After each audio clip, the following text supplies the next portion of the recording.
Rutschen wir vielleicht einfach rein. Genau. Machen wir das so hier. Themenbrett versteckt, nicht so kennen kann. Ja, schnell. Ich weiß nicht, ob du den schon mal gesehen hast, wie das bei mir in der Tour nach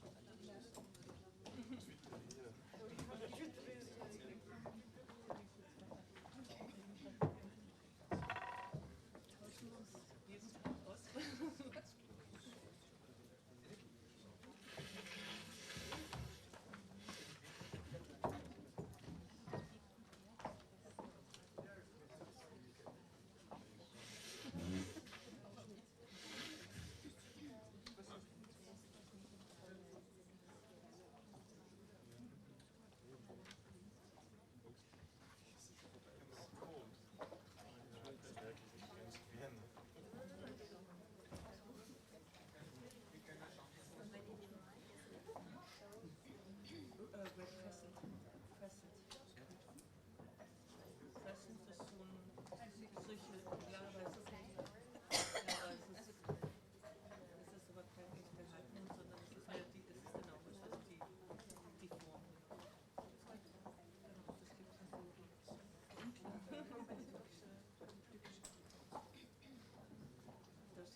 Wir haben uns so nett ein bisschen ausgetauscht.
Du brauchst jetzt ein Mikrofon.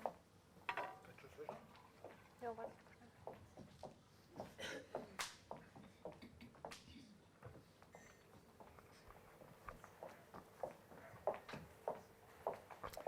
So, good evening, ladies and gentlemen. Resilience is not only as a term an interesting word or interesting term because it's so meaningful, but it's also a very interesting topic to discuss, and that's why we are meeting here tonight. So on behalf of your host, the Austrian Red Cross, let me give you a very warm welcome here at the premises of the Austrian Red Cross. I'm very happy that so many of you joined our discussion, joined this project, and I'm looking very much forward to discuss with you, to exchange our opinions, views, and to become a more resilient society. My name is Gary Freutig. I'm at the Austrian Red Cross responsible for all the domestic parts in disaster relief, emergency medical services, and all the rest. I'm looking forward, and I'm happy to be here with you tonight and wish us everything that can be a fruitful discussion and a good result at the end of this. A technical announcement I need to do, because this discussion will be streamed live to the internet, so whoever does not comply with this should leave the room right now, because otherwise you give us the permission to do so. It's also recorded like this, so you'll find all your discussion then later on YouTube, and I'm sure we will give you the link afterwards to this. So, happy discussion and all the best. Yeah, good evening. My name is Andrea Reisinger from the Austrian Red Cross, and I have the honor to lead you through the discussion this evening. I would like to introduce and welcome our experts and panelists. I will start with Mrs. Lobodanka Zuric. She's an independent consultant at the moment and a disaster management expert. She has more than 20 years of experience in the field in disaster management and is now working as an independent, mostly for the European Union and also for the Red Cross movement. To her right, we have Joaquin Toro. He is the regional coordinator for disaster risk management at the World Bank. He's based here in Vienna, and the two of them will be our keynote speakers tonight. To the left, we have Dr. Michael Obrowski. He's the head of research at the Austrian Foundation for Research Development, in German ÖFSE, for those of you who have never heard the English term. He will speak a little bit on the panel on policy and Millennium Development Goals and the post-MDG agenda. And of course, I also welcome again Gary Voetig, member of the management board at the Austrian Red Cross and federal commander in charge. Before we start, I would like to remind you that at this very same time in New York, the head of states are meeting at the climate summit. Ban Ki-moon said last week that there is no plan B for climate action because there is no planet B. And the goal of the climate summit is actually to increase action on resilience, one of the goals, and actually also to decrease emissions in the world. I would also like to go through the program quickly with you. We will start with my colleague Virginie from the Red Cross EU office, who will introduce the campaign to you, because our event here is actually embedded into a larger campaign on awareness raising on disaster resilience. And we will then continue with the two keynote speeches. And I would really like to ask you, to request you, to have questions to our panelists. We would like to keep this discussion interactive.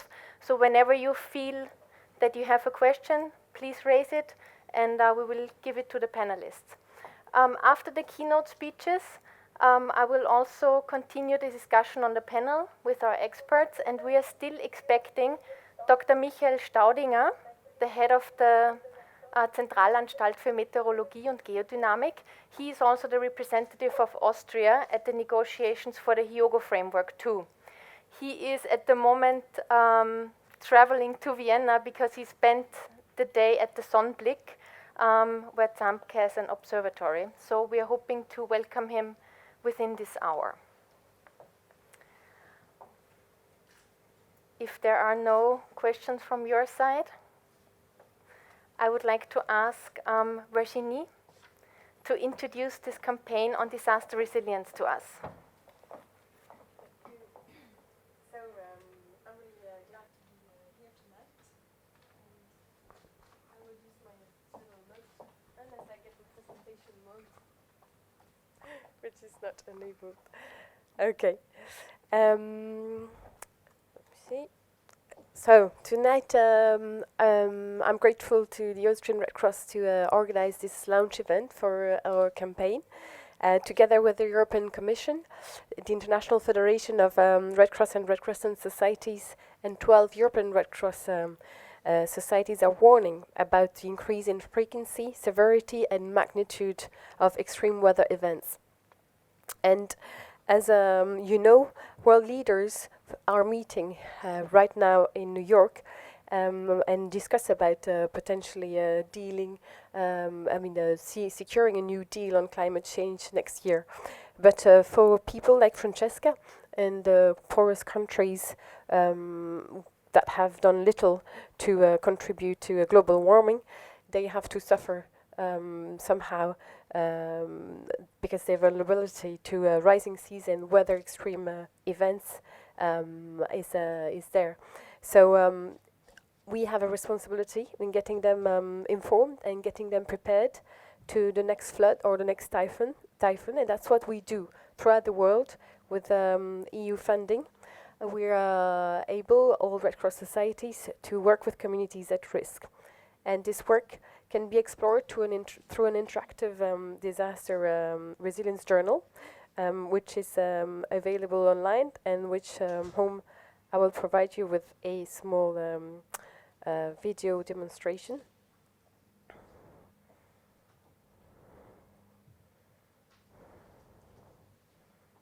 So the Disaster Resilience Journal examines how individuals and communities and countries around the world are building resilience in a landscape of climate change, social, economic and cultural shifts. The journal is serialized as a set of 42 short articles released one a day via social media and blogs. Each entry is short, self-contained, as you can see, shareable, and uses different formats: photo essays, videos, microgame, quiz, infographics, also Skype interviews and audio clips. For 42 days, the Disaster Resilience Journal will tell the stories of how communities in 24 different countries prepare for disaster, such as the involvement of volunteers in setting up early warning systems in the Philippines, the building of safer shelter in Haiti, the terracing to avoid soil erosion in Rwanda. Yeah, thank you. And the carrying out of evacuation drills in Bangladesh and planting vegetable gardens in Mauritania's desert. You can also see that other exciting microgames, such as placing on the map disasters few have heard of, like the silent disasters, which was our campaign last year, or taking part to a micro quiz on first aid, will further create interactivity and invite readers to challenge their knowledge and readiness to disasters. We also have a Take Action section where the journal will give an opportunity to share, post and tweet, and will look at integrating user-generated content, people stories collected through social media, such as Tumblr. So to stimulate interest and web traffic, the site has also a cross-reference where stories are interrelated together according to categories. It will all lead to a section which is what is resilience, and where we explain further the concept of resilience. Through also the integration of a lot of Twitter accounts and organizations accounts, maybe like your organization, we also want to generate a global discussion about disaster resilience and how we help communities. So the Disaster Resilience Journal is available in 11 languages. And no need to say that we're very grateful to the European Commission to have enabled this project, thanks to their financial contribution, and also taking this as a real campaign to inform and have EU citizens realize that they can be prepared and become resilient themselves also to disasters that might happen around the corner in their community. So from today on the 2nd of November, there will be 15 partners that are relaying the message on their social media profile. And we also have Red Cross societies from Canada or the Preference Center, like in the US, the Disaster Preparedness Center and the Red Cross Stress and Climate Center, that will help us further the word. What we really are looking for is that this Disaster Resilience Journal is a useful tool for each and one of us to get prepared, but also to inform ahead of the process of developing a post-2015 framework for disaster risk reduction, which will culminate at the third United Nations World Conference on Disaster Risk Reduction in Japan, in Sendai, in March 2015, and to which I'm sure the panelists will refer to. So, because everyone from European citizen to policymakers needs to be prepared for the impact of this new phenomenon, we are really looking at your support and having you spread the word, around the world, promote the Disaster Resilience Journal, and help us stimulate the discussion so that we can raise awareness of poor disaster trends and the efforts to mitigate them. Thank you.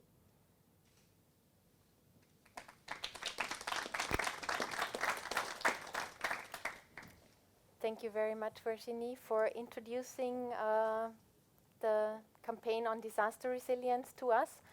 Are there any questions on the campaign, which we are launching actually today with this event? Jürgen, do you have a question? No. If there are no questions, I would like to give the floor to Slobodanka Zuric. Or should we start with Jorge? I think from the... Yeah, okay, his presentation is next. Jorge, yes. Jorge will speak to us about the impact of disasters on countries. And you just, it's in there.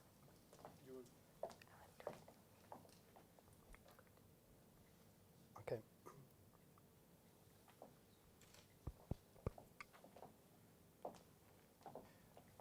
Thank you very much for having me here. It's a pleasure to talk on a topic that I am very passionate. I am Joaquin Toro. I'm from the World Bank. I am Bolivian. I was a firefighter before becoming staff at the World Bank. So disasters, I know them on the day-to-day, on the face-to-face. And why the World Bank dealing with disasters?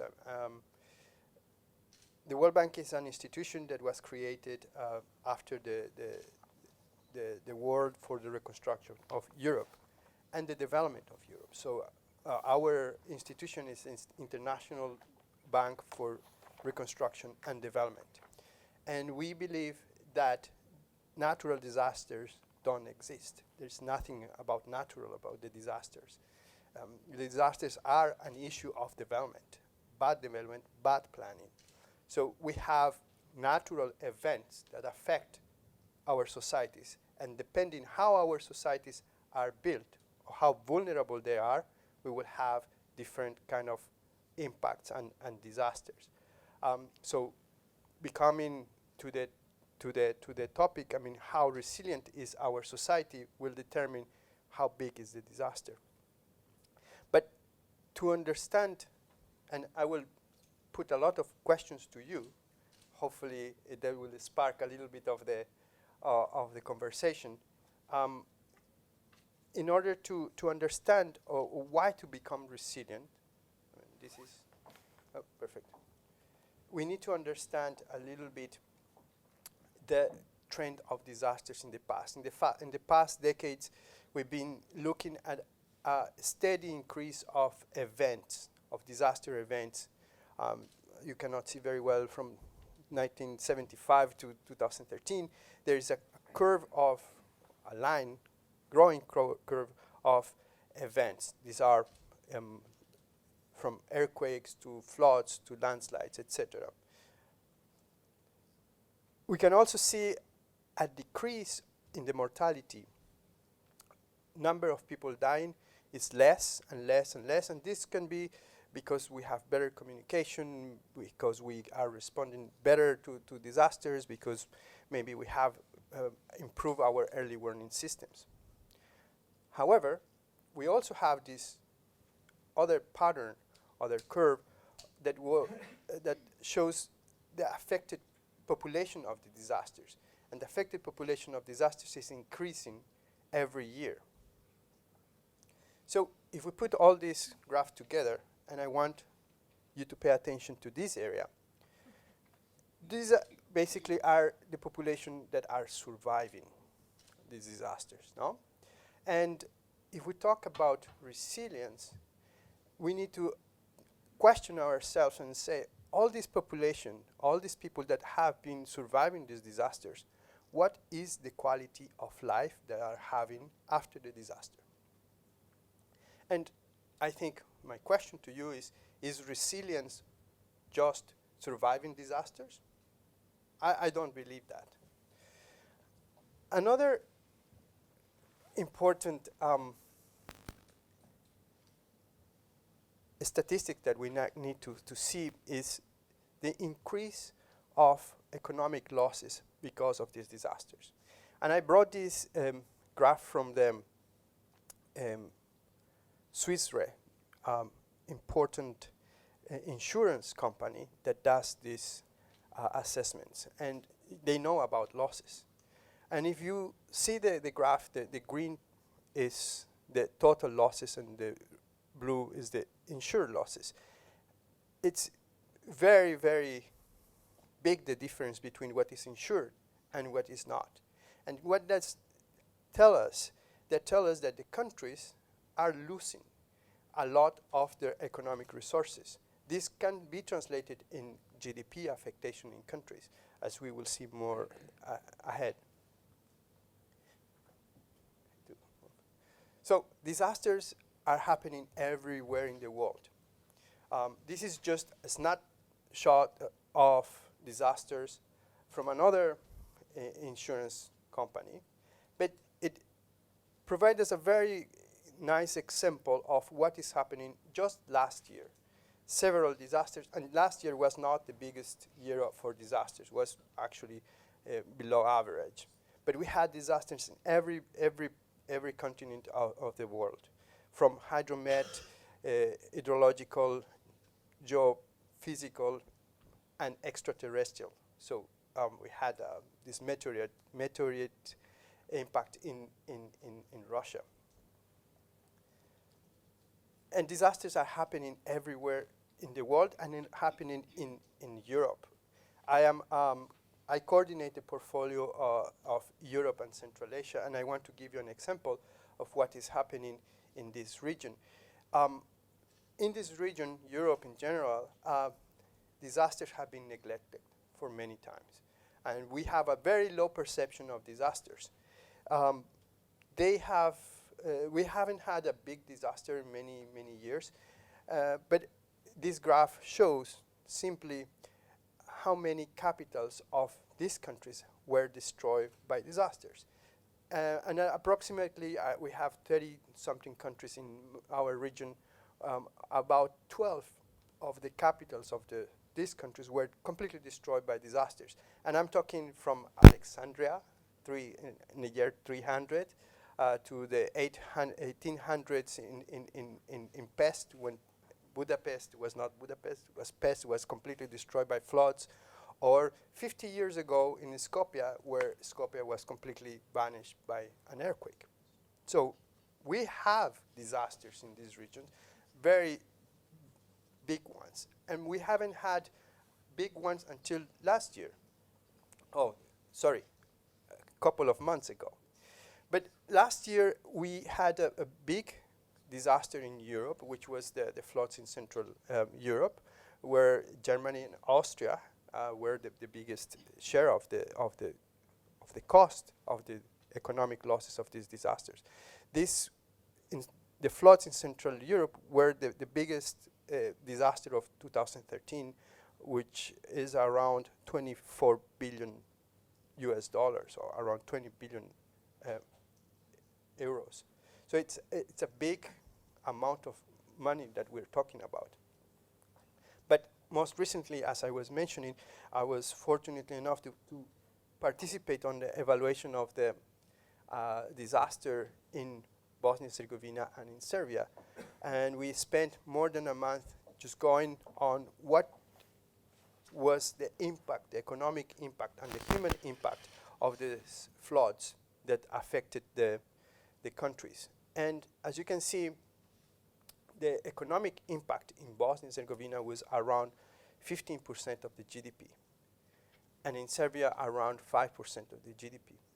But what does 5%, 20% of GDP means? And just to put this in context, our countries in general in the world, the economic growth of the economies are 1, 2, 3, 5% in the biggest case. So these numbers mean a lot for the economies of the countries, and also mean a lot of how the administration of these countries will provide the developing programs that they have put themselves as an objective for this year. For example, in Bosnia-Herzegovina, we did an analysis and we saw that almost 2% of between 0.4 and 1.8, to be very accurate now that we are being recorded, we might have this increase in poverty. And they don't look very big numbers, but they are very big. And everybody is looking at these percentages. And it's an important point. So poverty will increase definitely in Bosnia-Herzegovina for the next year. In Serbia, for example, we have an increase of deficit in the budget of the government on around 1% of the GDP. That is huge for a country that is trying to develop their developing programs, health, education, transport, etc. So this money comes not from donors, comes from their own pockets. And in terms of for example, the Human Development Indicator in Serbia, it is very clear that in 2014 it will decline. So it's not only economic cost or affectation, but it's also the human part.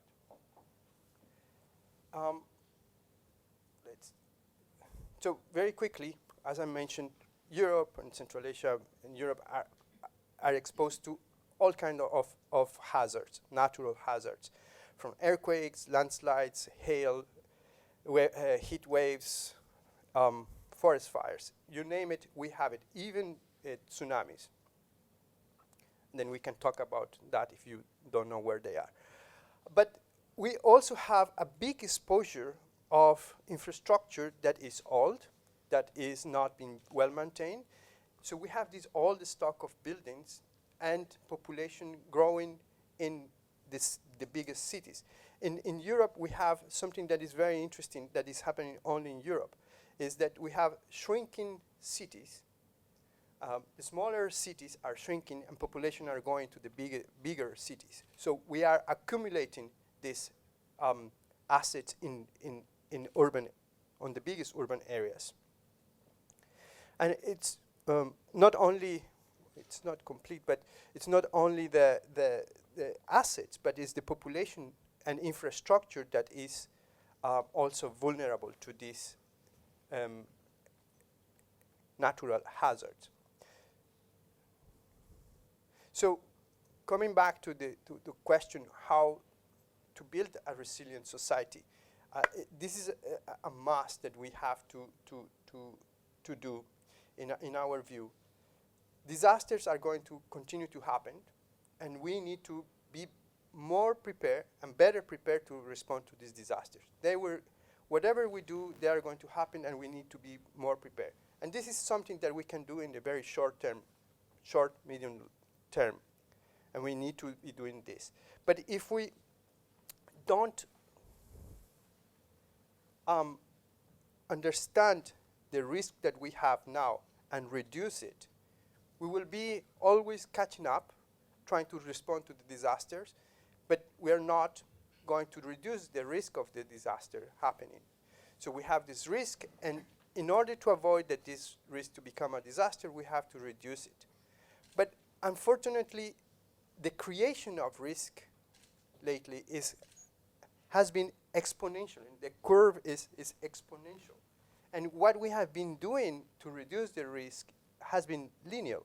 So we have a big gap, and it's very, very, very hard to catch up. The only way we will try to sort of catch up is stopping the creation of risk. And that is better planning, better development, better building codes, better response capacity.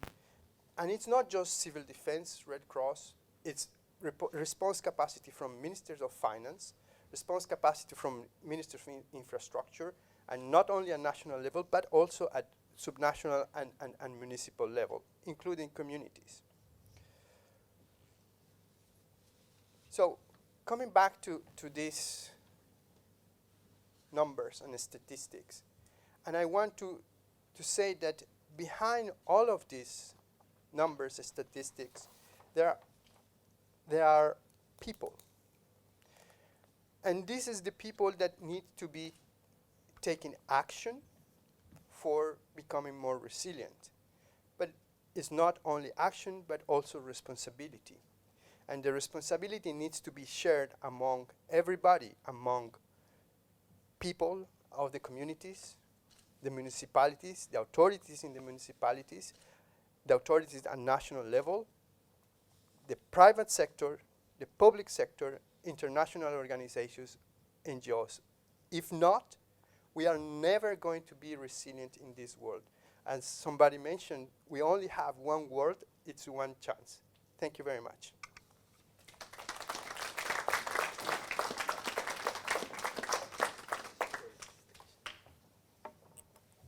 Thank you so much, Shurka. Are there any questions on this very, very interesting presentation that Joaquin from the World Bank gave on the impact of disasters and how to actually build resilient societies?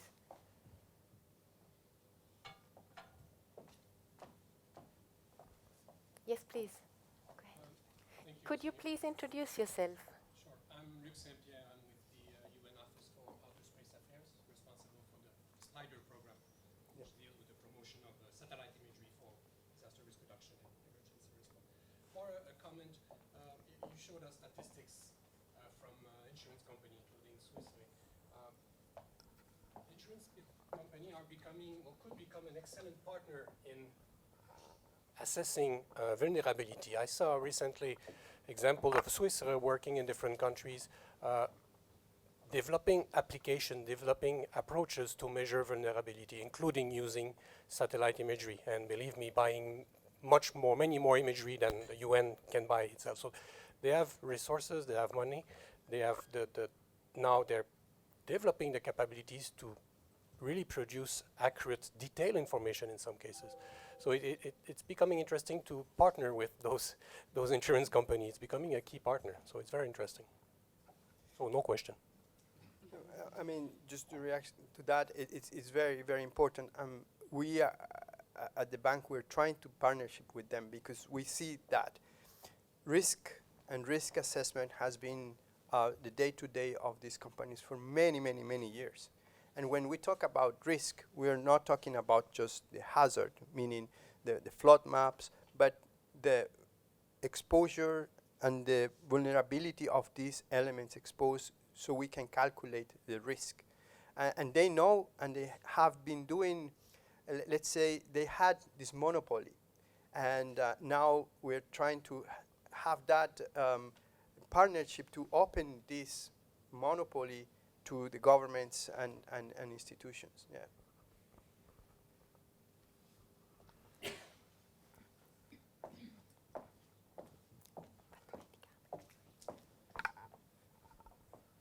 Gabi Poller-Hartig from the Austrian Red Cross.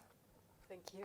I was wondering if you could give us an example of a resilient community or even a state or a region which took up the exercise and made itself more resilient to natural disasters in Europe. In Europe, maybe you are more experienced in Europe. I am very new in Europe. I can tell you in Latin America, in Asia, we have been working with them for many years, and there are communities that are they're taking this, I mean, they are not talking about resilience, they are talking about their own development. And I think we will have this discussion a little bit further. What is really resilience? Is it something new, or what it is? But I think communities are thinking on the day-to-day and how to make every day better. And when we put the communities on the driving seat and making sure that they understand the risk, which they do, and we combine this with a little bit of technical aspects of the science, let's say, the combination of this is very powerful. We had personally the example that I always talk is the one that we had in Honduras, in a community where we were working with satellite imagery, with science, but with the community to understand an early warning system end to end. That community had been hit with hurricanes and storms every single year, and pretty much every time they had somebody deceased. And after involving on this project and developing exercises and they understanding what they needed to do, we had that year was, I don't remember, 2006 or 7, where in Central America we run out of names for hurricanes, and we started Alpha, Beta, Gamma, and then we had this Hurricane Beta and hit the town again, and nobody died. It was very, very impressive. Gary. Yeah, you were talking about the economic loss after disaster, and I wonder if you also have a figure about the positive economic effect of disasters. Because let me give you an example just to illustrate what I mean. If my mobile phone is, I lose my mobile phone during the disaster, I buy a new one, so the GDP is growing because I buy a new mobile phone. So, and I'm talking about the experience in Austria, where this is also a point you can measure the positive economic effect. Do you have some figures about that as well? Not really. I mean, not really for these past events. It's very difficult. In fact, the numbers for the economic losses and economic effects are very difficult to quantify, in the sense that only when we have teams going and doing the recovery needs assessment, we have these very detailed numbers. We have some economic figures where they show in longer term, let's say in a short term economic growth because of increase of jobs, temporary jobs, increase of improving infrastructure because you have new infrastructure, but also it comes hand to hand to what you are stop doing with the money that you are doing. At the end, the net is not that positive in the long term.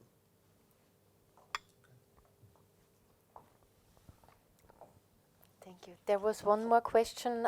Elmar, you wanted to ask a question? Thank you. Elmar Göbel, Austrian Red Cross. I was wondering, you mentioned that growing gap between risk and response capacities, like worldwide, that we have to address, and I wonder if you see that this is equally valid for Europe as well,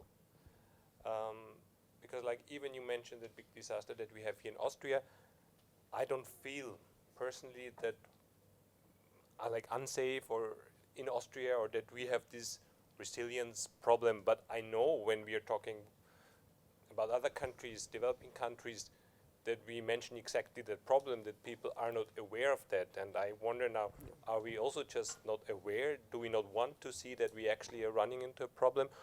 Or is it not equally valid if you look at it worldwide? I think there is a big difference, and we were mentioning this at the beginning of how disasters are related to good planning, good development. I think maybe not Austria. I'm very new. I'm trying to learn as much as possible of this, but I was super impressed on how Vienna. And excuse me, I'm limiting my knowledge of Austria to Vienna. Responded to the floods. I mean, And I dig a little bit, and it's the four arms that you have of the Danube. They were not always there. They were engineering. They were mitigation measures to reduce the risk of floods of the city to an event like it happened last year. So it took some planning, some convincing, a lot of resources invested to do these canals, and someone had the vision to understand the risk of the city for a big flood. I know that it was very controversial. Many people didn't want, others and the politicians, maybe you know better than me that reality, how that played. But it was a decision informed based on a risk. This is not happening in other countries of the world, especially those in developing countries, because we, in my experience of this last year, many countries in Europe and Central Asia are more on the response side, even though we are moving to a more risk approach to understand what is the risk and not just responding to disasters. So that's why I mentioned this big gap on risk and response. Thank you very much. I think we will come back in the debate about, resilient communities in Austria, because there have been a lot of discussions also, are we actually, the people living in Vienna and its surroundings, are we resilient to, let's say, the big blackout? I would like to continue before we go into the panel discussion with Slobodanka Zuric. I think she can give us some very good examples about the European context, especially talking about the Balkans, the recent floods in Bosnia and in Serbia and in Croatia. And she will speak to us about resilience as an integrated approach. Thank you very much, Andrea. My name is Slobodanka Zuric, and I was born in that time it was called Yugoslavia. Now it's called Bosnia and Herzegovina. So like Joaquin, in the last 20 and something years, I have been facing with different disasters almost on a daily basis, unfortunately. So as Joaquin also mentioned, weather-related events hit poor and rich countries alike. And how we fare after disaster strikes depend very much on that, where in this world we live and how. So the more vulnerable and less prepared we are, and our households, communities and nations, the more we will suffer if something happens. So disasters usually have something in common. Like they hit the most vulnerable people the most. They also set back the whole countries. Their development could be diminished or it could be reversed. And when we speak about disasters and hazards, one cannot do much about hazards, almost nothing, but we can do a lot to reduce the consequences of disasters when they strike, and maybe even to prevent that hazard becomes disaster. So disaster risk reduction starts at homes, in our household. It starts in school, in our working place, throughout communities. So what we should be, I would say, focusing on when we say resilience, it's that we should be focusing on our capacity and how we can build our capacity, rather to focus what we would be needing when disaster strikes.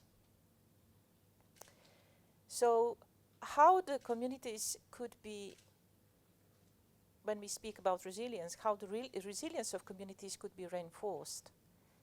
First of all, we have to identify already existing coping mechanism in communities. We have to identify it, to assess it, and to build upon.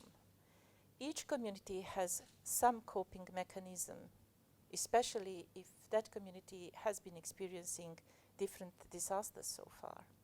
So it's nothing new for them. Second, we should be having a proper risk assessment, which is done properly based on the experience in the community and external expertise.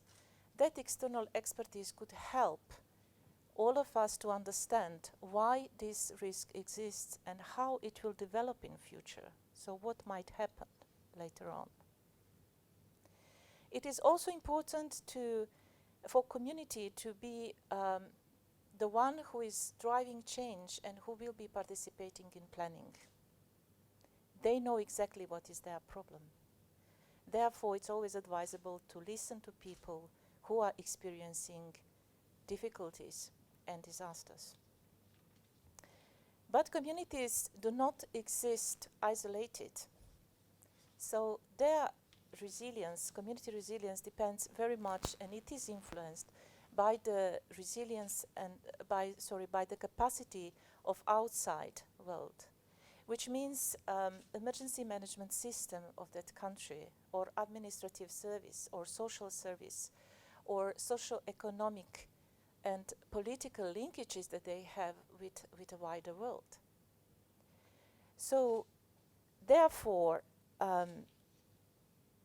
disaster resilience is the common responsibility of all sectors in a society, including all levels of the government, business, non-governmental sector, and individuals. And if all these sectors work together, and if they are focused on resilience, and they also share responsibility to improve resilience, they can be much more efficient than if the efforts are done individually by only one sector. Europe is gradually shifting from disaster response towards disaster prevention and preparedness. So this is the trend. It goes like that. And I'm sure that you are already seeing that. And there are already some documents that have been adopted by the European Parliament that are definitely signs to us that this is happening. Investment in disaster resilience is needed because, like that, we will be sizing down the human and material losses if disaster strikes in Europe. Speaking about disasters in Europe, I will mention the latest one, which happened in May this year. All of you know and heard about that huge flooding hit 3 countries in Balkans, Croatia, Bosnia and Herzegovina, and Serbia. So I will tell you what happened and what was happening in these countries. So first, there was this low pressure which developed in a warm, moist air, which was above the Mediterranean Sea.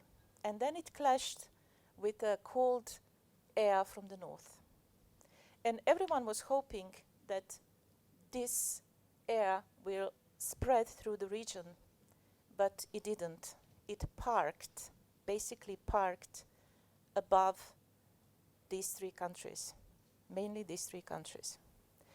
So it started raining on 13th of May, and in only few days, this part, you can see, this part of the country received 1/3 the quantity of rain, which was 1/3 of the total annual amount.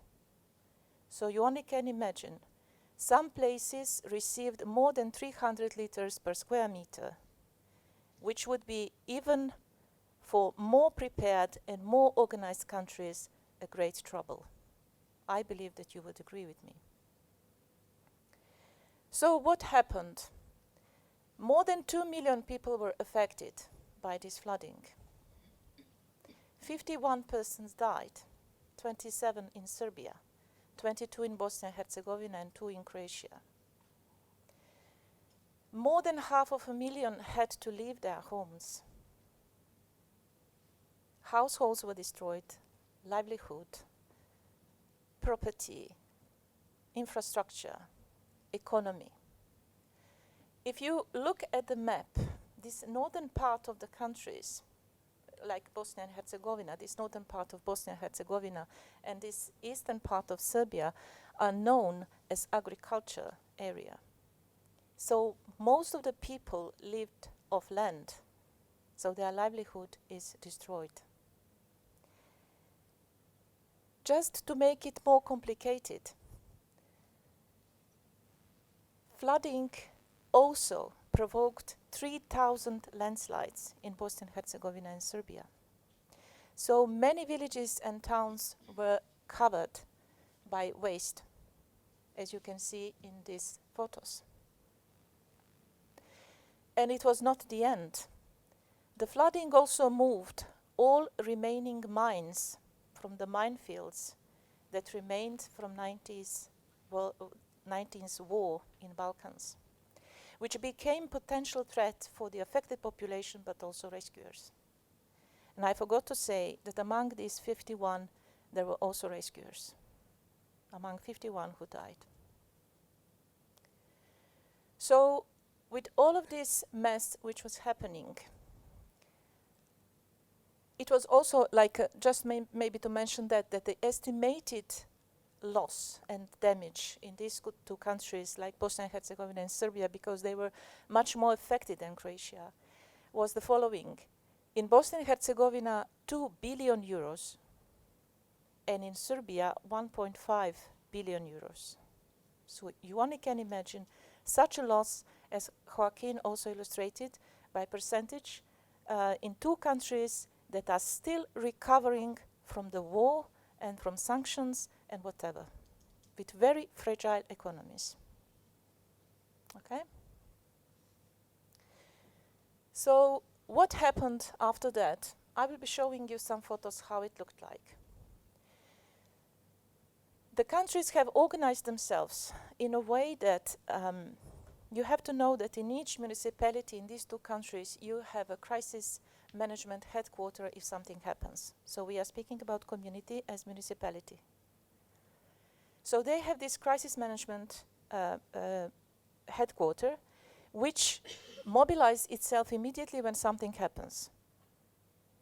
If they proclaim state of emergency, then they are looking for assistance from a side, either from the region or from the state. So the states, both states, mobilized all their sectors, whatever they had. Just for your information, last year, both countries developed national platform for disaster risk reduction. And this national platform is a multi-sectoral and interdisciplinary body which has a task to coordinate activities related to disaster risk reduction, but also disaster response if something happens. So this national platform basically mobilized itself and mobilized all sectors. The situation was following that army and police were working on rescuing of people during very bad weather. It was raining like hell. They were using helicopters under strong wind. It was really dangerous for them as well, because many people were evacuated from their rooftops.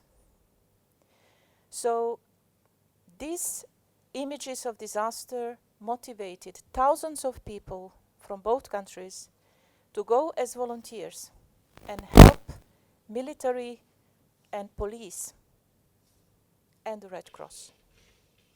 So they got a lot of volunteers to build dikes, to take care of the centers which were organized for the affected population who were evacuated, to take care of affected population, to be with them, but also to make shifts on the dikes and to take care of that river do not continue to overflow and continue to flood additional towns who were in danger. Even students joined, and they asked university to stop with lectures for at least 7 days so that they can go and be with people. So like that, Red Cross got a lot of new volunteers. And they were so proud for that. So this is, on this photo, you see the town of Obrenovac, which was completely flooded. And that is the town which is close to Belgrade, and in which you have a power plant which is giving electricity to whole Serbia. So that plant was endangered, meaning that the whole country would be cut off electricity. So it was fight for that place. And it was thousands of volunteers around to stop the water coming towards the plant and to destroy it completely. This is evacuation in Obrenovac town. This as well. This is the town Doboj in Bosnia and Herzegovina, which was flooded in 6 minutes. 100,000 people living in this place. This is evacuation in Doboj town. And this is something what the Red Cross of Serbia was doing. They were also involved in rescue operation, very much, but also in relief efforts. So all of that was happening at the national level. All of that. So these images of disaster spread around the region. So ex-Yugoslavia countries saw what happened in Bosnia and Herzegovina and Serbia, and then they started responding immediately. You also have to know that a few years ago, the countries of ex-Yugoslavia, all of them, they signed agreement, cooperation agreement, to assist each other if something happens like this. So according to that agreement, they have started responding. There was, in the meantime, appeal from both countries for international assistance.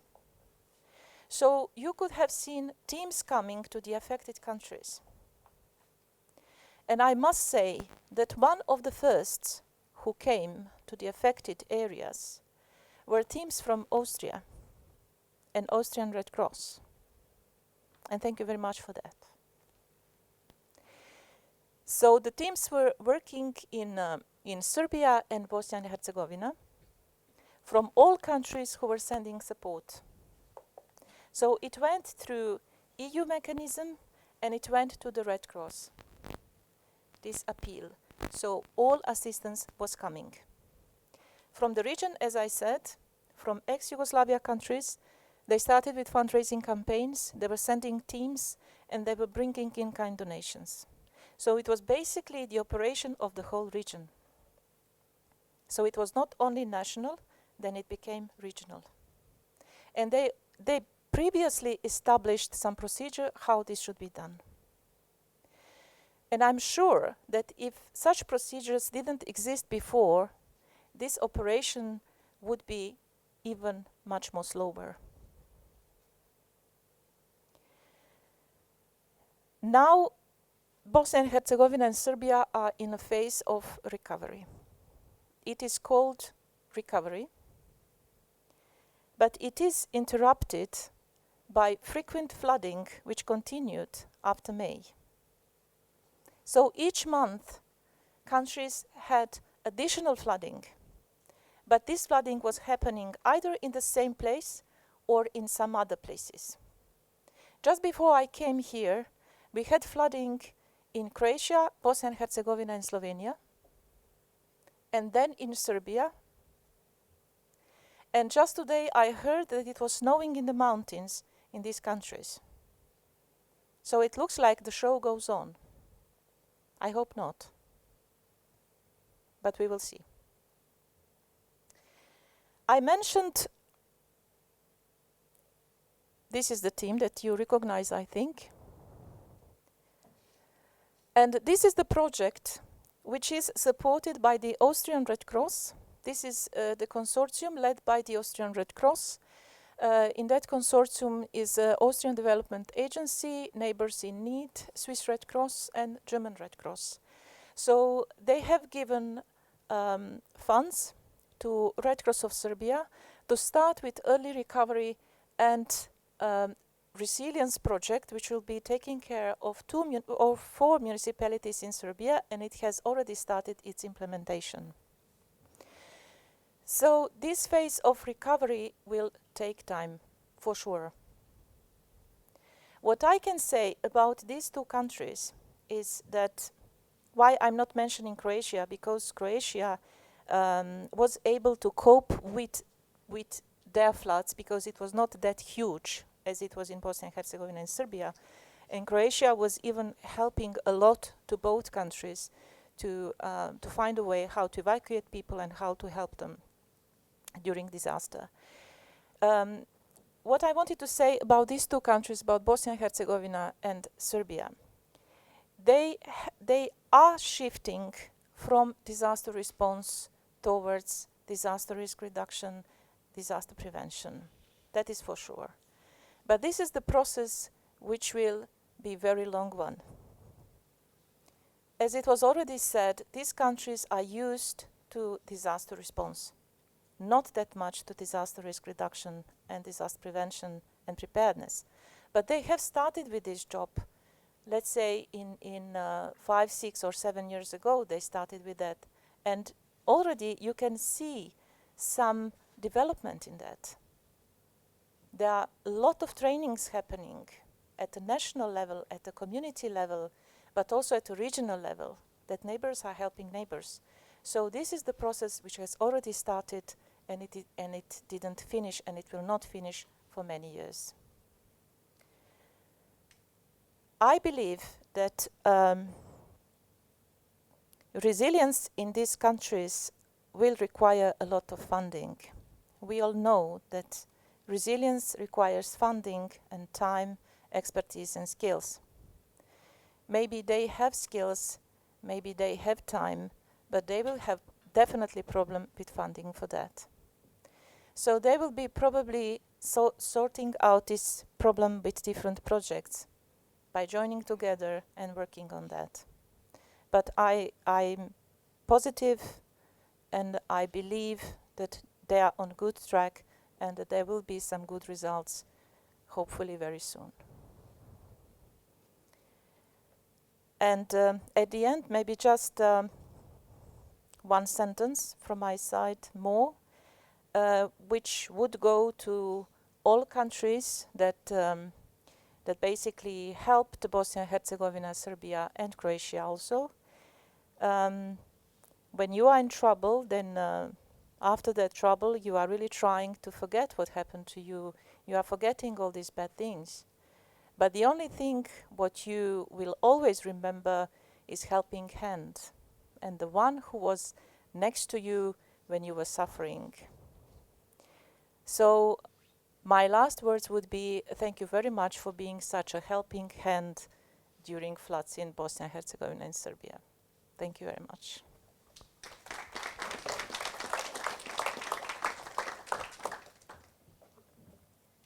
Thank you, Slobodanka, for giving this example of the floods in Bosnia and in Serbia. A particularly dramatic example because families have just started to recover from the war, and now through the floods they were set back for about 15 years. Are there any questions for Slobodanka? Yes, please.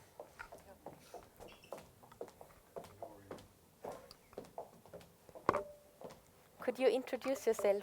Jan Postbeschil, I'm from the Austrian Institute for International Affairs, and I'm working more on the policy side, so to speak. What I'm wondering is, what is resilience now? Because I think after your impressive presentation, we are in the midst of definition issues. Following your talk, I would see resilience as a name of effective disaster risk reduction. I wouldn't interpret it that way for me, but I'll ask you what your definition would be, because it was, of course, a lot of about solidarity. Solidarity is, of course, one factor in there, but it was mainly the move from disaster management to disaster risk reduction, which then was put in the context of resilience. Now, knowing the European policy side, I'm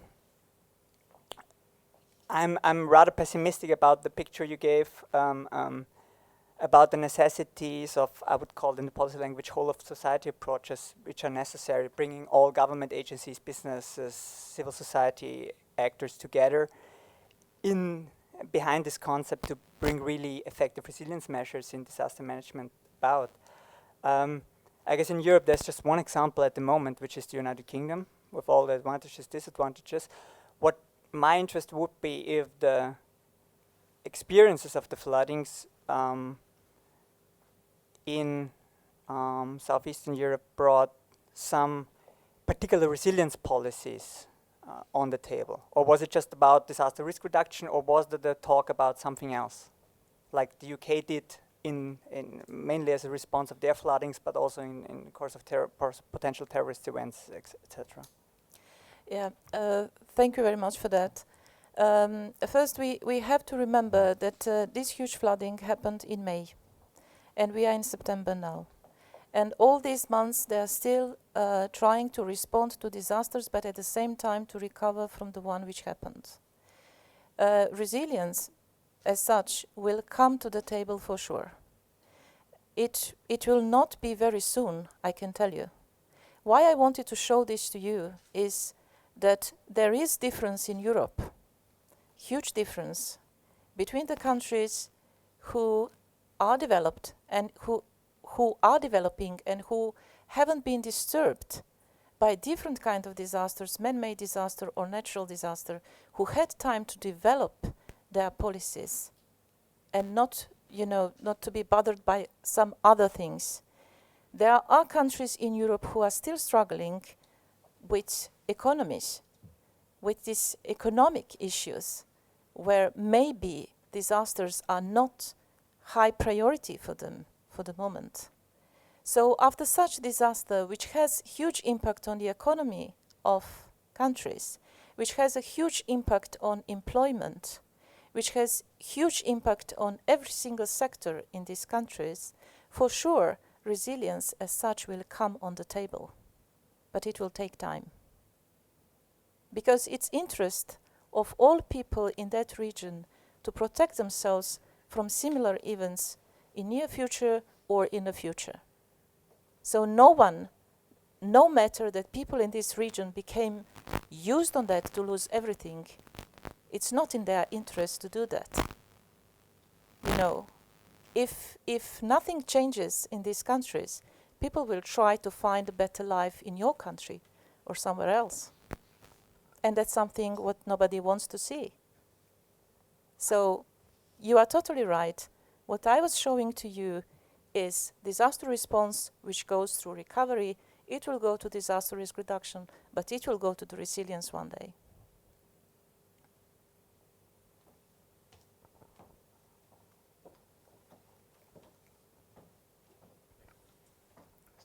Luc Saint-Pierre, UN Spider. You're right when you said what one remembers is helping hand, but I think it's also very important to remember and understand what happened. What we see in most of the developing countries where we work, not only there's no or very little baseline data, there's no archive on the previous crisis. There's no data, no maps, no record exactly of what was flooded, which area were exposed, what was the evolution of that crisis in time. And I suspect that the situation might be the same here for those floods you showed us. Do you think that in that case there would be efforts to really document properly what happened so that really the exposure can be reduced in the future? I would not agree that that there were no documents about that what was happening. Because all these countries have been experiencing flooding before even. So there are records on that and there were some analyses on that what was happening.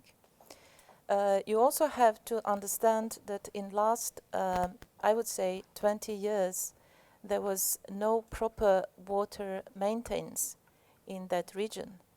So countries are fully aware of that and they know what are the risky points there, and they know that, and there is cooperation between countries in that term.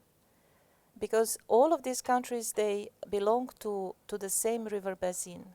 So they know that if flooding starts in Slovenia, it will come to Croatia, from Croatia to Bosnia and Herzegovina, then to Serbia, Bulgaria, Romania, and it ends up in Black Sea. So they know that it goes in that way. There are records on that, and they are following the situation. I'm sure in that. I mean, and I have seen such documents so far.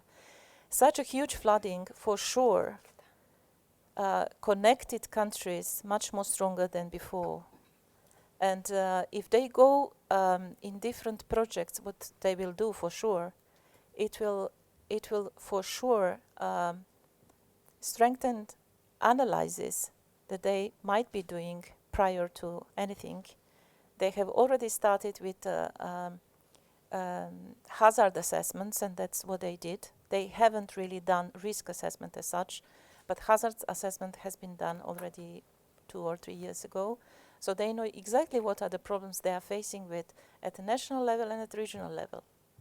And I know that they will, I mean, they are working on that, but again, I believe that such a big disaster woke them up. And I believe that all people from these countries are expecting of them to do something about that. So let us see what will happen.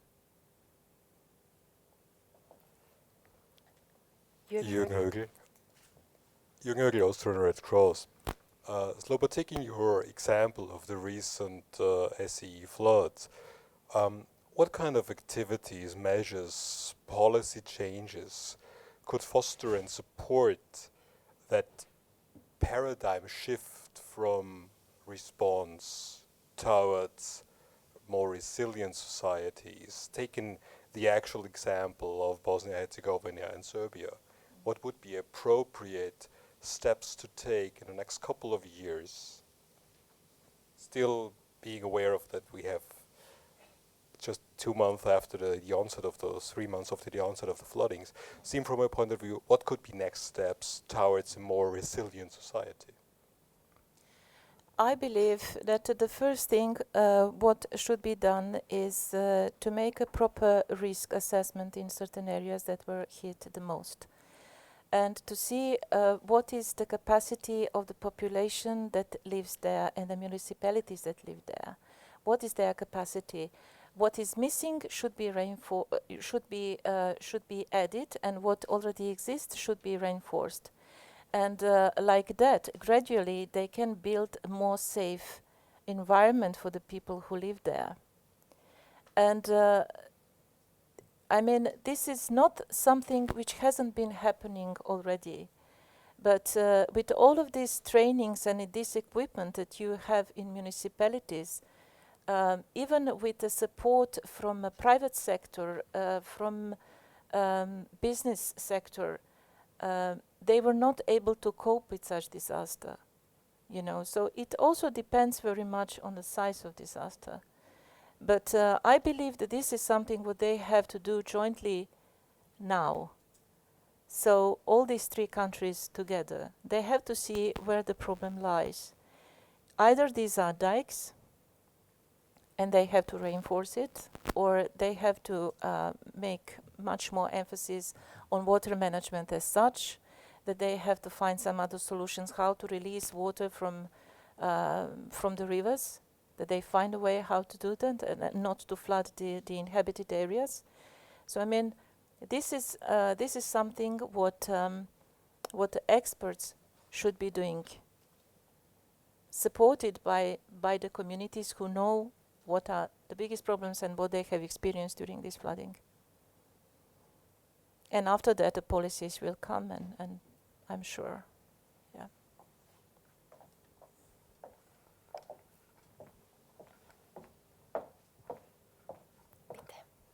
Thank you. Hi, my name is Gerhard Backfried. I work for a small SME here in Vienna. I'm trying to sneak in my favorite subject, the use of social media and disasters here in the question. Actually, following up on what our colleague said over there and also what Joaquin mentioned before, I checked the data sources, the public ones of Munich Re, and I was surprised the first disaster they have in there was the outbreak of the Vesuvius in around the birth of Christ. So they go back quite a while. Probably not with the same level of detail, I suspect, but they do have some data. So the hint at data collection, I think, also for technicians in general, is one that we should. I don't know if it's going to turn out as a question or as a comment, so I'm just going to go. I think is also important for us to, while we're working on projects, to start collecting data. For example, there's nothing that keeps us in Austria to collect data that was tweeted in Bosnia, Herzegovina, Serbia, anywhere down there. And I bet you, with the large migrant population that we have here, you'll find the same languages being used in Austria, commenting people from here about their family members and friends down there. So the establishment, I think, of corporate and data collections from a technological point of view is going to help us also simulate, develop new methodologies, evaluate ones, extend what we have already. And I guess the World Bank could also be helpful in funding the respective activities for technologies, for these I call them corporate data collections, corpora, to fund such projects that allow the sharing between academic and maybe also commercial institutions, share data and develop and evaluate their methods and their models. Yeah, and I think that's more common, I guess. Maybe just a comment from my side. There is already a database on losses in Serbia. So they have already established that database, and they will be working on that, which will help them to find out what are the real damages and what were the causes of these damages and how they can proceed after that. Such database doesn't exist in Bosnia and Herzegovina, unfortunately. But that is pretty new, which happened just 2 years ago. But thank you for that. Let me just react to that. We are doing a lot of new media. I think the turning point on this was the earthquake in Haiti, where we were able to bring all these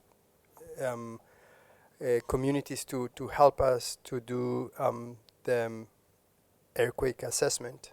We bought satellite imagery. Actually, it was not satellite; it was aerial photography. We put it on the web. Everybody was able to grab this imagery, open OpenStreetMap, develop the most detailed map of Port-au-Prince. Actually, the U.S. military was using it, so it tells you that it was very detailed. After that, the bank has an initiative of open information data, and we are partnership with Google, Microsoft, NASA to develop what was called a ROC, a random hack of kindness, which was after the earthquakes, which developed this helping the disaster management community to solve problems with technology. So in a weekend, there were many of these things happening, and actually after that in Chile, something that was developed by Google, the People Finder was implemented there, and now it's open. So we are continuing using this kind of mechanisms because, as you mentioned, it's there as information that is valid, and we should use it. Are there any more questions for either Slobodanka or Jorge? No? We're still waiting for Michael Staudinger. He hasn't called yet and said he's not coming anymore, so I'm still hoping for his participation. But let's continue the discussion maybe on the panel. I would like to turn to Michael Obrowski, because during the debate now you have probably realized that all of us think there needs to be a boost for disaster risk reduction. We need to build resilient communities, but where is this topic of resilience actually positioned in the post-MDG debate? Thank you very much.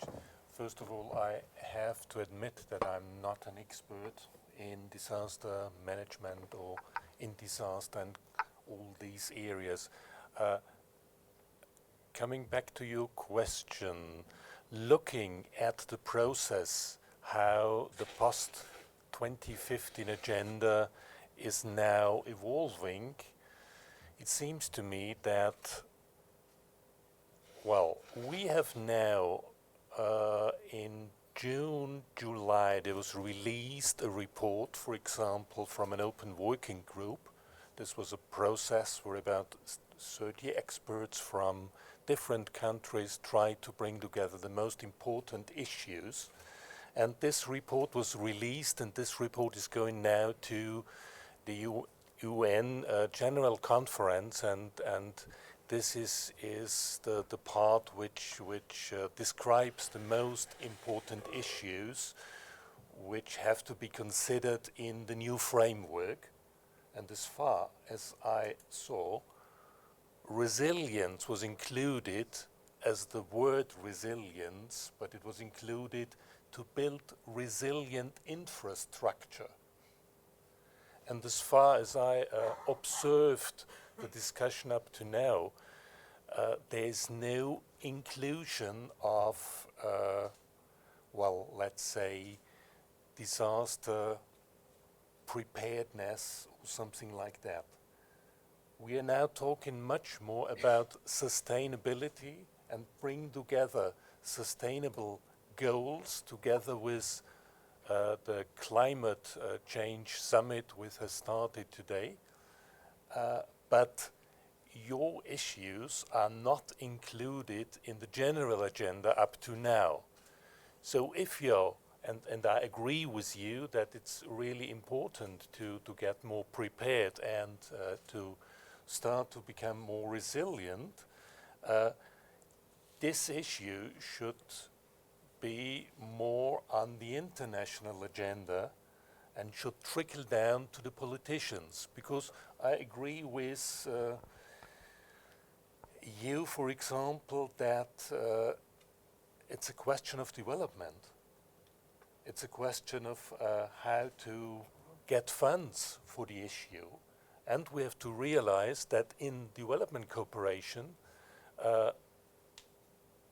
public funds are no more available. We have to face a decrease of public funds for development assistance. So we have to find other solutions for funding and, of course, for, well, get more to your direction, to your perspective.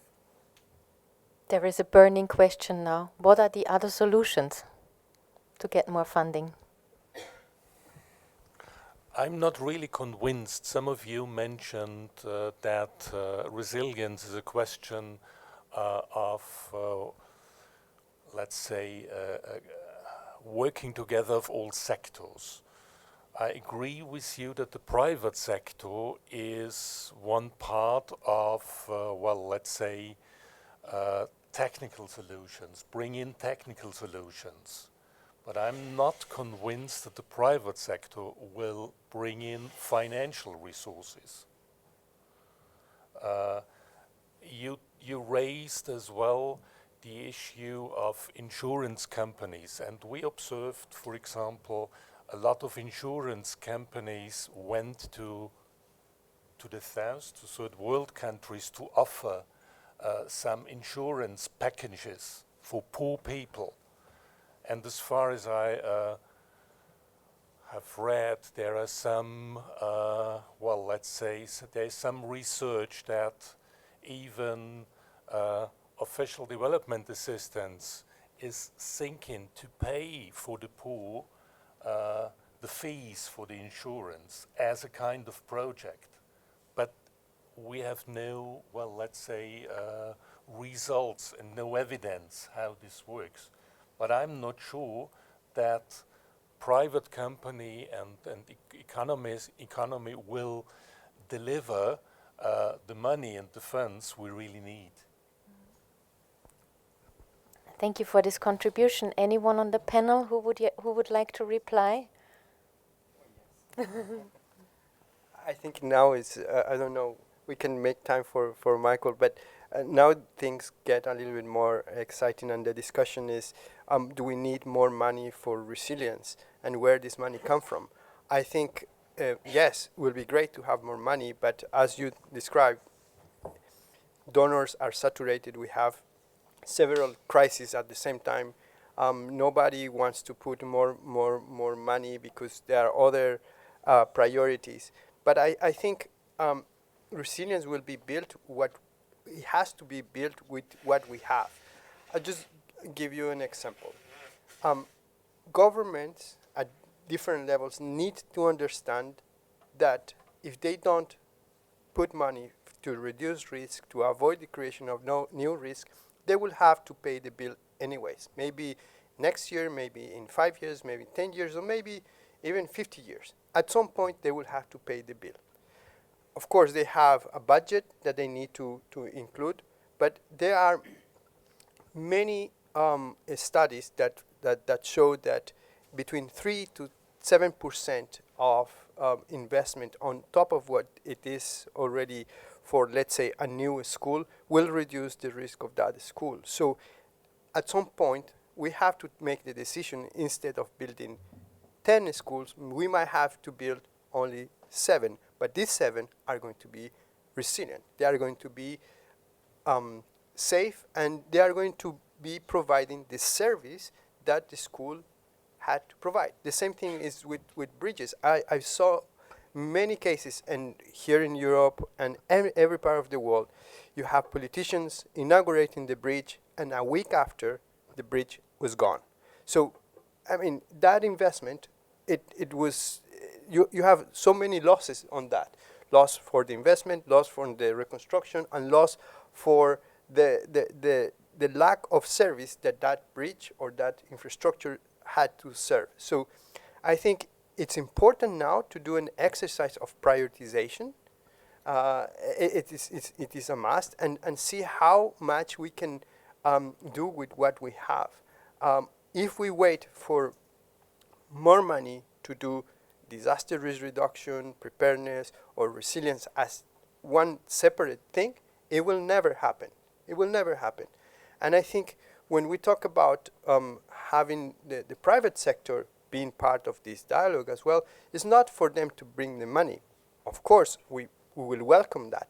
But if you see what happened after the earthquake in Japan, after the floods in Philippines, the companies are starting to realize that everything is connected, and I have my factory, and if I have my factory in a place that floods, my whole production is compromised. So I thinking on a business continuity for my business.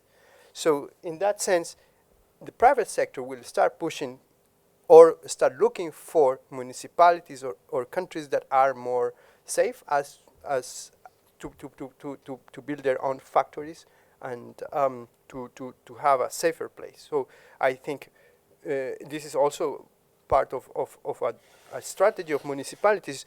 As they are safer to natural hazards, they are more prone to have companies to build factories and etc. And just on the insurance, I think we cannot expect international companies just going to the countries and put insurance. I mean, the insurance in countries, as we see in the Balkans, and I'm really related to a program that we are doing in the Balkans on insurance, is the fact that the insurance market is not developed already. I mean, you have the car, house insurance, but the penetration of insurance is very little. As an insurer company, you are looking for a profit because at some point you will have to repay it, and then in that sense, you don't have a market to build that profit.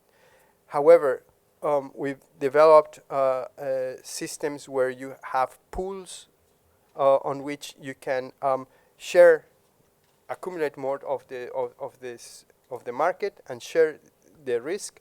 So you are looking at initiatives like the Europa Re, that is a company for the Balkans, that is insurance company that is providing service and insurance to local insurance companies to sell catastrophe risk insurance to these companies. Today, we have Albania and Macedonia already with a pilot of selling insurance for earthquakes and floods.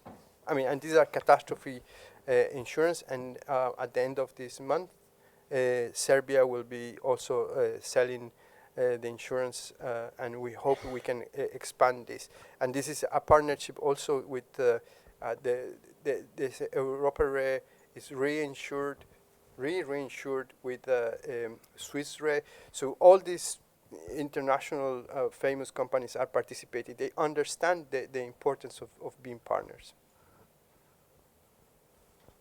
Just let me comment, because for me this discussion is too much about money. And it's too much about, I don't know what. It's like the insurance discussion is a good example, because insurance just means it's a privatization of solidarity. Because what we as a society can help the poor one or the affected ones, the insurance company does the same on a private way and earning money with it. So it's like as a continent, as Europe, we don't need any insurance for the Western Balkan countries. We just need the solidarity. And that's enough. And if Bosnia and Herzegovina has an economy loss of 2 billion euro, was it? That's nothing for Europe. That's much for Bosnia and Herzegovina, but this is nothing compared to all the other crisis management what we did in the financial sectors and so on. So it's in terms of nothing. If I may, I think you should talk to the Minister of Finance of Serbia. That nothing is a lot. Yes, for Serbia it's a lot, but not for Europe. Yeah, but I'm talking about solidarity. Excellent, but solidarity is not happening right now. The fact is that there is a gap on the budget in Serbia, and we had a donors conference in Brussels in July, and basically the pledge was not coping that gap. And of course, solidarity exists when you have the disaster and you're trying to help the response. But I don't know. Maybe we need more solidarity, but not more insurance. No, but I agree with you. And insurance, and I don't think we need to see this as standalone issues. Insurance is one of the factors that will help the countries to cope better. Insurance is not going to save nobody's life. If I had this floor on top of me and I have very good insurance, I would not survive with the insurance. The fact is that governments, I mean, and this is another aspect of the discussion, is that we have been having this discussion in general with civil protection, first responders and things. I think this discussion needs to go above that and opening the discussion with Minister of Finance, Prime Ministers, Minister of Development, and mayors, because they have a contingency liability because of these disasters. At the end of the day, as I mentioned before, they are the ones who need to pay, and sometimes they don't have the money to pay these disasters. And there are ways of distributing the risk.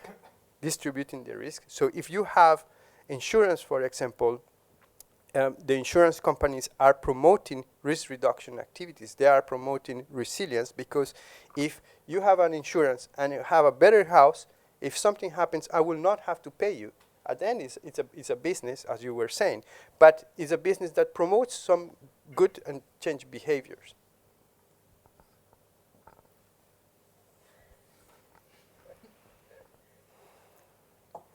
Michael Obrowski, would you like to reply? Well, thank you. Well, I'm not going to reply. I just want to turn a little bit the discussion. I agree with you. We must not talk too much about money, but the important question is, let's talk about politics. How to get politicians to make the decisions that everything is a bit more sustainable.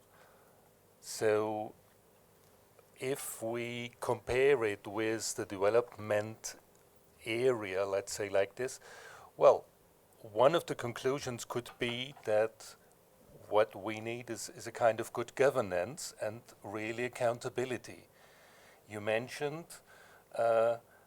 that every government has to pay the bill later on.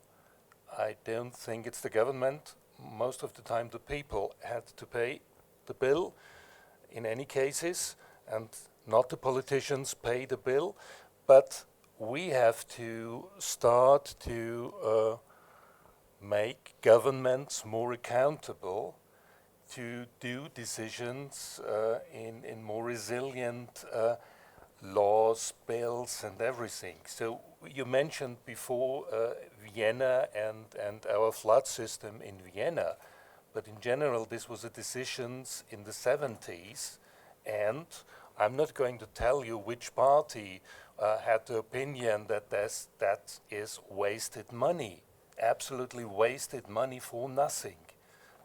It took about 40 years to see the results, and everybody now is happy to have such a flood system in Vienna. So, as you mentioned before, it takes time, and it takes visions and decisions of the politicians and of all politicians and all sectors. There was a question from the audience.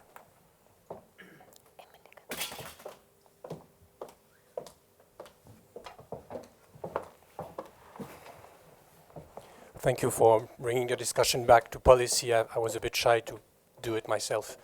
And sorry for taking the floor again. I'm afraid also Emilie might remove me from her mailing list, but still. You referred to the post-2015 development agenda process. 2015 is where the Millennium Development Goals will be replaced by Sustainable Development Goals. And we can hope that some indicators will measure reduction of losses of life and infrastructure. What's important to note also is that there's a parallel process to that. 2015 is also the time where we come up with a new framework for action for disaster risk reduction. And Sendai next March is the main milestone for that, with an horizon of probably 15, 20 years. So it's critical to have as much input in that process as possible. And we do that with data in general. We do that with space-based information and remote sensing, but also data in general. And it's a very, very difficult process. ISDR, the secretariat of that, is not, let's use much aware about the benefit of those tools, and there's a tendency to mix it up with technology, science, technology transfer. So it's a bit diluted as a cross-cutting issues. I would question to our friend from the World Bank. We are working with the Global Facility for Disaster Risk Reduction, trying to promote Earth observation in the process to Sendai. Is the World Bank doing anything else with its member states towards Sendai and towards hopefully this new framework of action to promote disaster risk reduction, not only the issues that I'm concerned with? If you're involved at all, informed about this process, please. Yes, I think it's on. We are trying to provide as much technical assistance on the process. Again, it's a country decision how they position themselves. So we are part of the regional discussions. In Europe, the process has been very different than in other regions. It was very closed. Not much participation for other agencies. Actually, not even other UN agencies have been participating, which is a pity. However, there is a big opportunity to align the Millennium Goals with the HFA. And we were waiting for Michael to talk about that, so hopefully he will arrive at the end. But it's definitely something that needs to be aligned, because we've been talking about, and we are not talking anymore about sustainable development, and coming to the language to do what is resilience at the end. And I want to put that the resilience is very broad. Resilience for natural events. This is something that it will a little bit focus at least our discussion or my discussion, my issue, because you have resilience for energy, you have resilience for water, and all these other aspects. So I think it's very important to start this step by step, as Slobodanka was saying. It's a process, and it's going to be a very long process until we are a resilient society.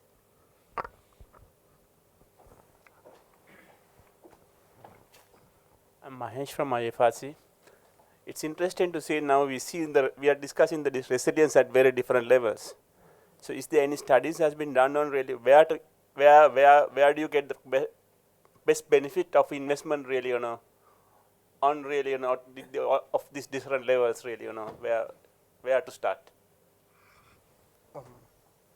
There are many studies that shows, and you will find the studies from the bank, from the World Bank, from the IMF, from the OECDC, yeah.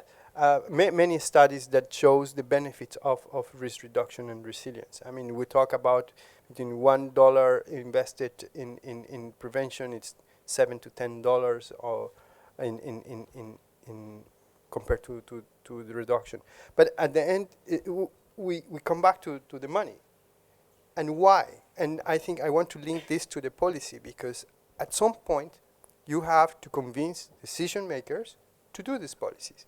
And the experience that we had, it was successful when we had Minister of Finance and the different ministers understanding why is a benefit to do some policy for the sector, including disaster risk reduction or the risk aspect.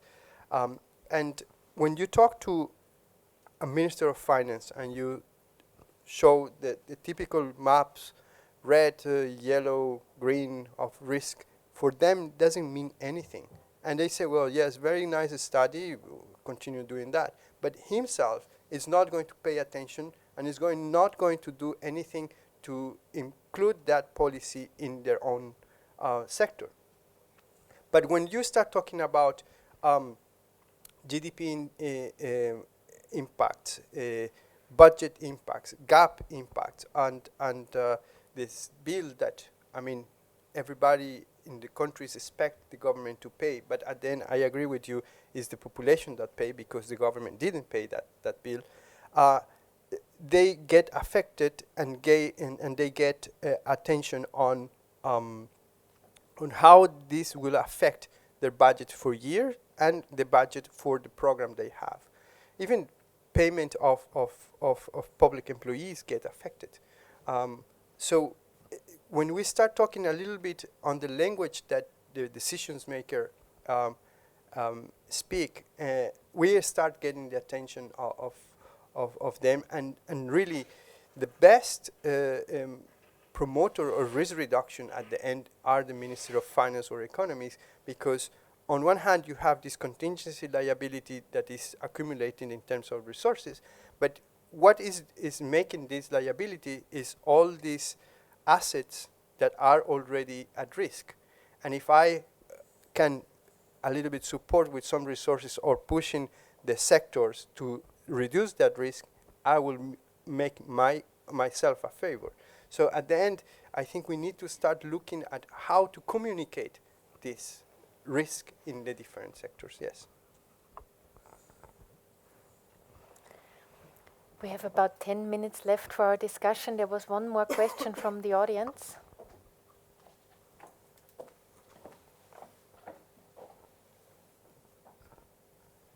The question may be a bit far-fetched, but do you think we could learn from communities and societies like Israel that have resilience taken to a completely different level? Of course, the motivation is a different one, but you're mentioning that resilience starts in kindergarten, school, family, offices. Resilience in a way, the strengthening is lived that way in Israel. Do you think that's something that could serve as a model, and to what extent? I was in Israel and I work with them, and I know what you are talking about. And I believe that each good example of resilience could be used by any nation in the world if they want to learn something and if they want to accept that. So I'm sure that even more countries, not only Israel, could share good experiences in terms of resilience projects or disaster risk reduction projects. For example, in South America, they have very successful projects with already results. And I believe that we can learn a lot from them as well, from Southeast Asia as well. I mean, you have many of such good examples that could be used. And the Red Cross movement is sharing these examples among the movement. So quite often you can find a lot of information on that, what other countries are doing. So if there is interest, I'm sure that these countries will be more than happy to share their knowledge and expertise. And I would say, why not? I think that that should be even strengthened and promoted. Yeah. Thank you very much, Slobodanka. I would like to ask Gary Foetig also to give us some input on what, from your point of view, because you have been a practitioner for the past 20 years in terms of disaster preparedness and disaster management, what is resilience for you? And I would also still like to ask you this burning question: do you think that we, living here in Vienna and in the surrounding areas, are we resilient communities?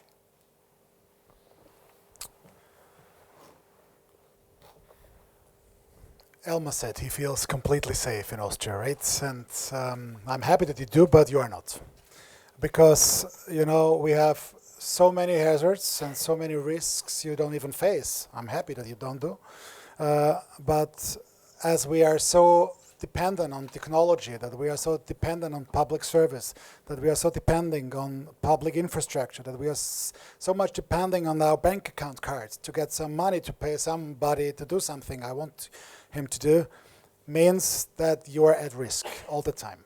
Because, and you know that, for some people it's already crisis if they lose their mobile phone and all their contacts and all their whatever.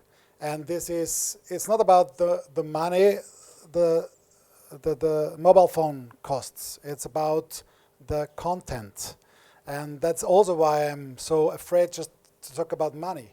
Because, you know, when we had the floods in 2002 or in 2013, people, affected people, you know, they were removing their flat screen TVs to the first floor. And they saved money with this, 400, 500, maybe 1,000 euro. But they lost their love letters in the cellar that they kept for 20 years. And they lost their memories. And that's a loss. It's not the loss that I fucking lose my TV.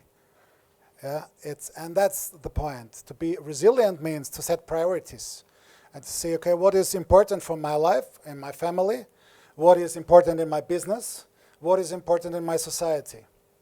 And as long as you, I mean, you can still, you know, be happy after a disaster hits you.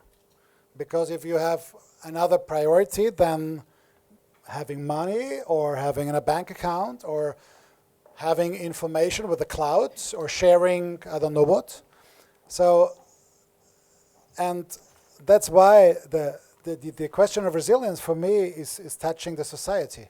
And it's true that it starts in kindergarten, and it's all these sectors, the private business, the government, the administration. But all in all, they must be together, and that's why I also disagree with you that there must be more funds for IT solutions or for data collection, because there is a lot of funds. And in the last Horizon 2020 call, it was nearly everything about IT solutions and social media and all this impact. But there is just very little funds about the societal impact and about how the society, the households, the families, the schools, they can prepare and they can be more resilient, that they can be, you know, more flexible, that they can be more, and they can have their priorities, they can have their family plans just to meet their family in case of a disaster, because this will be the most important thing for all of us here. And it's not about if my house collapses or not. It's tragic, but it's maybe not the most important thing for them. I mean, on the other hand, I'm happy to live in Austria because that's why I can also argue like this. Yeah, because it would be a little bit different if, you know, I don't know how to you know, feed my family tomorrow.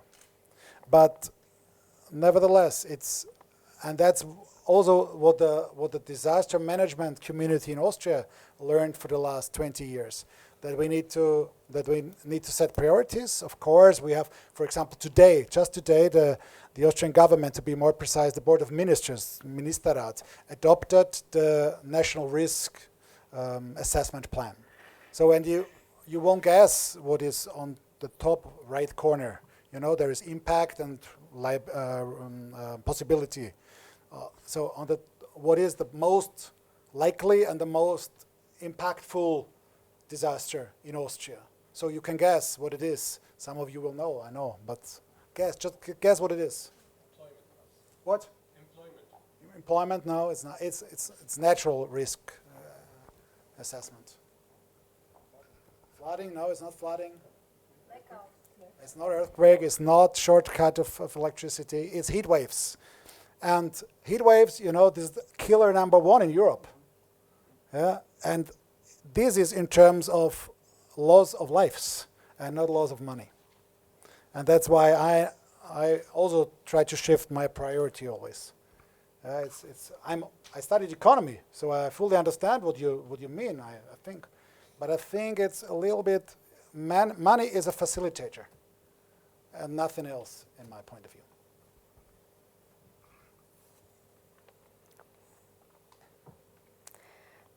That was a very strong statement, Gary. Maybe we'll leave it like this, and we can continue our discussions when you're joining us at a drink. We will have a small reception, which will continue until 9 o'clock. You're saying we are at risk. Yes, we are, even in Austria. We need to set our priorities right to stay safe. I think the discussion today gave us a lot of, at least, food for thought for the policy and for the practical level.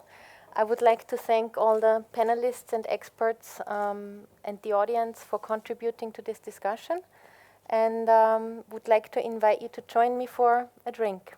Thank you very much.